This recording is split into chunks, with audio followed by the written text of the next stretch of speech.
SPH4U fields, 4.3 electric fields.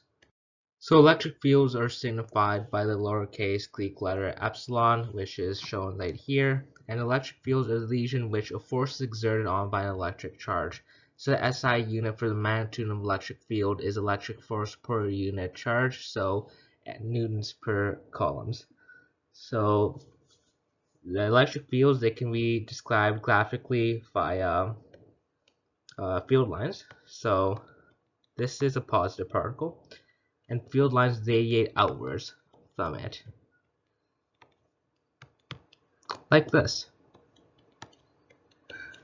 While for a negatively charged particle, they radiate inwards, like this. So this you should remember from last time. And there's actually an equation that you can use to find the magnitude of electric fields, and it is this. So we have epsilon is equal to Fe over Q.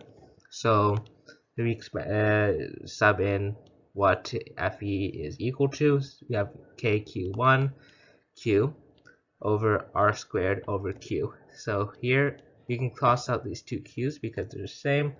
So we have KQ1 over R squared. So that is the equation for the magnitude of an electric field. Alright, so now we're going to go over an example of an electric fields question. So two particles, one with charge 3.2 times 10 to the power of negative 9 coulombs, and one with charge negative 6.4 times 10 to the negative 9 coulombs, are 42 centimeters apart. So calculate the net electric field at point P, 15 centimeters away from the positive charge. So first, let's draw a diagram of this situation. So we have the positive charge and negative charge here. This total distance is 42 centimeters. So this is point P.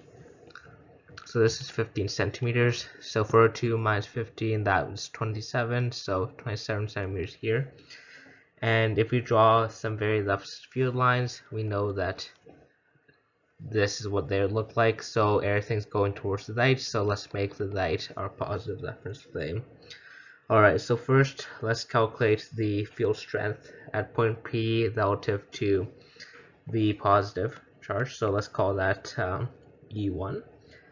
So that's equal to KQ1 over R squared. So that's equal to 9 times 10 to the power of 9 times 3.2 times 10 to the power of negative 9 all over 0.15 squared. So that comes out to be 1.3 times 10 to the 3 newtons per coulombs, and that is right.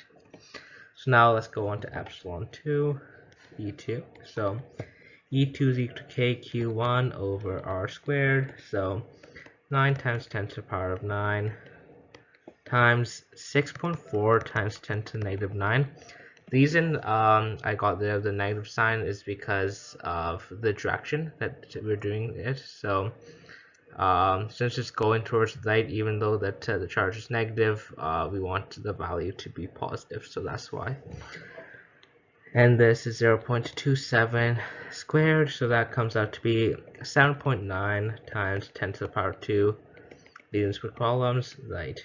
So E total is equal to 1.3 times 10 to the 3 plus 7.9 times 10 to the 2, so that comes out to be 2.1 times 10 to the 3 newtons per coulombs, right at P. So that is the answer to this question.